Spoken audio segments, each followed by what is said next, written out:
Very good afternoon to you. Just take us through where you are, Bongiwe Zwane, and tell us what's happening there. A very good afternoon to you, Nzinga, and to our viewers as well. We are at the Durban Playhouse, and this is where we are going to be having the memorial service of the late Mbongeni Ngema. Preparations already underway. The band, in fact, on stage, starting to rehearse as soon as we got here very early in the morning. And there's a number of dignitaries that have started arriving. We spotted former First Lady Mbongeni Ngema, that is former President Jacob Zuma's wife, and we also saw the former Premier of KwaZulu-Natal, as well as the former Minister of Transport, that is Sbu Ndebele. He is also here, and we have spotted some of the dignitaries as well who are going to be attending this memorial service. They're calling it his last show, and they say that this is a way of honoring him the best way that they know how, Nzinga. And you think about some of what is going to be taking place here at the Playhouse. There's going to be Tina Zungu, who's a well-known gospel artist. There's going to be a performance by the Lamontville Cultural Ensemble, and we are expecting as well Mayor Mxolisi Kawunda to also deliver a warm welcome to the people who will be gathered here.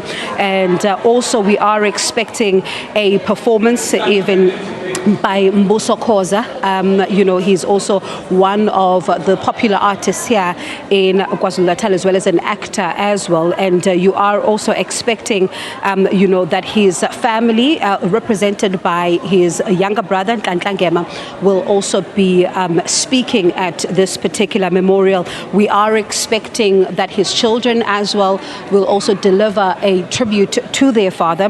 We are expecting the Premier to also be on the program as well. And this is, of course, a place, Nzinga, where he would have frequented. He would have spent most of his time here at the Durban Playhouse. This is where he discovered a lot of talent. I mean, I think back to one of his interviews where he was talking about, just his passion for unearthing talent, his passion for making sure that he discovers new stars. Think about Lelete Khumalo, who is, the star of Sarafina, and that's how a lot of us got to know her. And he talks about that. He talks about how for him that was one of the things that he really loved doing. And you think about, Lelete Khumalo also being his, wife at some point, and there was, of course, Mbongeni Ngema, who was also his wife before Lelete Khumalo.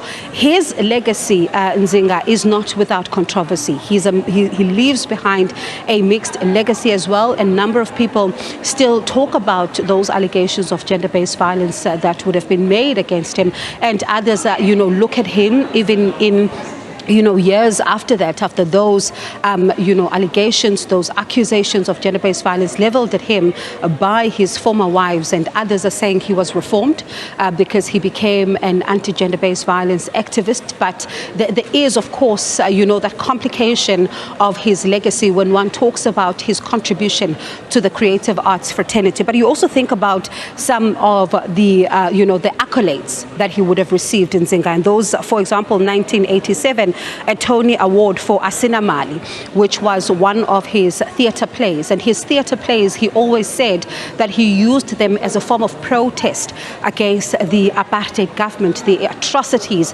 that were taking place at the time. And for him, it was important to also have young people as part of, those particular plays. Woza Albert, you think about Sarafina, you think about his songs, Lizobuya. That was a signal to say that South Africa will indeed return to the rightful hands, and talking about freedom, because at the time South Africa was under colonialism, was under apartheid. He continued to be an activist, speaking out against some of what we would be seeing even after what South Africa was, now termed as the Rainbow Nation. He always spoke out to say that it was important when it comes to, in fact, when it comes to freedom. And also at the same time, you think about, some of the people that he would have contributed towards their careers. And also, you think about people who are gracing these particular corridors. This afternoon, we spoke to one of them, Themba Ndaba, who was talking about his, Mbongeni's contribution to his career. You think about how he calls Ngema, his senior, and he says that was the man that was behind his career. So a number of people here who are reflecting on his legacy, who are reflecting on his life, talk about the contribution that he has made in this particular industry.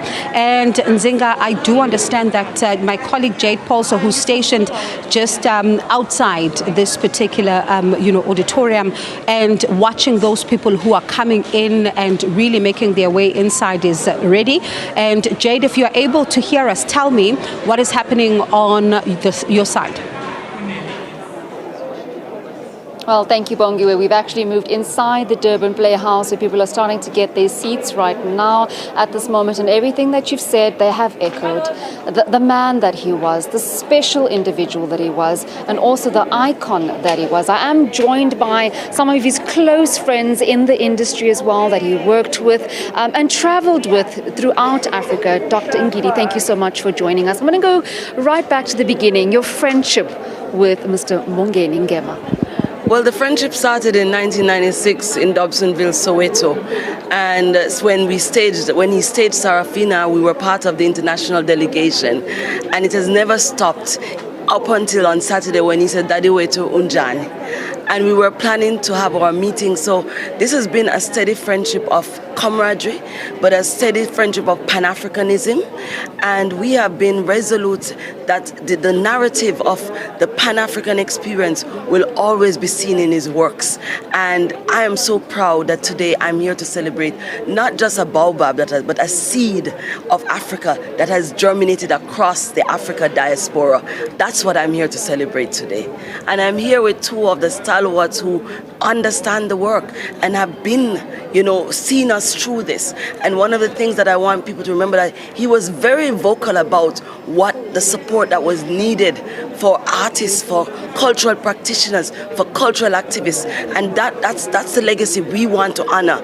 And to be resolute and to be courageous in the face of all that we are faced in the cultural space, in the face of all that we are dealing with in terms of his loss, because his voice will never ever be forgotten. And he was very clear about what was needed for artists on the stage and off stage. And we tend to forget that he's not our own. We actually share him with the international stage as well. I want to talk about the fond memories and the many behind the scenes moments that you've had with him. If you can share one or two. I think for me, like many other people, we were dealing with an artist that was not above others. When you saw him on stage, he was present on stage. When he was not on stage, he was present off stage. And we were in the Royal Hotel some weeks ago, and all he was doing was just having coffee and sitting with us, and we were sure that in the next couple of minutes he was going to be bombarded. And as we said it, people just kept on coming. So his shine never left, and people honored the work. The work was authentic work. It wasn't ego work, but it was a work of an African narrative. And that for me was very clear, even in his interaction with those of us who know him as a friend. Thank you so much for talking to us, and I think these are the kind of sentiments that we're going to be hearing from the ground. If we can also just talk to us, so your name, just introduce yourself to us and your friendship with Mr. Ngema. Thank you so much. My name is Atlas Pilantuma. I met Mbongeni Ngema way back when I was studying music. I keen to be his drummer, but as time went by, when he cast, is the time when I could be away and miss those opportunities. However, he inspired me in a way that I have started doing things like I did a theater production which was taking a lot from him as my mentor, Dimtap, the musical. She knows it. And now I'm a producer of KZN International Jazz Festival, which is attracting a lot of art practitioners and the audience globally. So we are very excited based on the things that we learned from this legend. And we are saying may his soul rest in peace, and we are going to continue his journey until the end of time. Yes. His legacy will definitely live on and be inspired by so many people that came through his hands. Thank you so much for talking to us. Thank you very much. Well, as you can see, I'm going to try and step out of shot so I can give you a broader view of what's happening in the Durban Playhouse.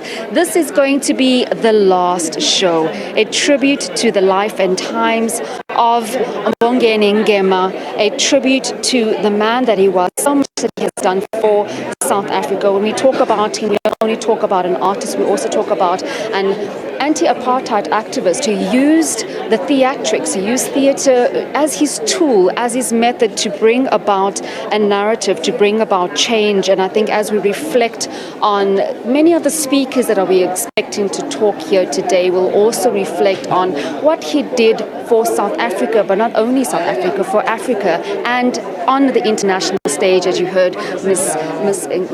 Mrs. Ngidi talking there. Well, as you can see, people are taking their seats. We were supposed to start at 12 o'clock promptly, but I am told there are still several people outside of the Durban Playhouse who are going to be making their way in. Some are dignitaries and very also important figures within the art space who shared a stage with the icon that was. Let's go to an ad break.